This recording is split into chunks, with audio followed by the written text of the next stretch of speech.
Жамбыл облысы Шу ауданы. Саламатсыздар ма, құрметті оқушылар? Бүгінгі сабағымыздың тақырыбы Калашников автоматын жартылай бөлшектеу және жинақтау. Бүгінгі сабағымыздың мақсаттары: білімділік мақсаты автоматты бөлшектеу және жинақтау ретін түсіндіру, білдіру, меңгерту. Тәрбиелік мақсаты елін, жерін сүюге, саналы түрде отанын қорғауға дайын болуды, Қазақстан Республикасы қарулы күштеріне деген құрмет сезімді батылдыққа және бастамшылыққа тәрбиелеу. Дамыту мақсаты автоматты толық емес бөлшектеу мен жинақтауды үйрету және оған қабілеттілігін арттыру, дамыту.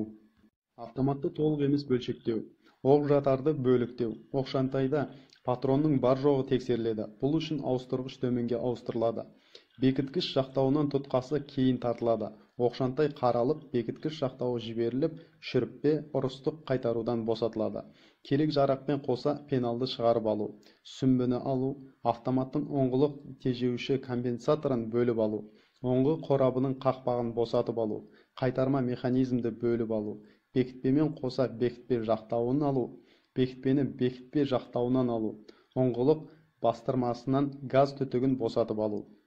Толық емес бөлшектеуден кейін автоматты жинастырудың тәртібі: оңғылық бастырмасы мен газ түтігін қосу, бекітпені бекітпе жақтауына қосу. Бекітпемен қоса бекітпе жақтауын оңғы қорабына қосады. Қайтарма механизмді қосу, оңғы қорабының қақпағын қосу. Шүріппені ұрыстық қайырмасынан босатып, сақтандырғышқа қояды. Автоматты оңғылық тежеуші компенсаторды қосу, сүмбіні қосу, пеналды дүмбі ұясына салу, оқ-жатарды автоматқа қосу.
Назар қойып тыңдағандарыңызға рахмет.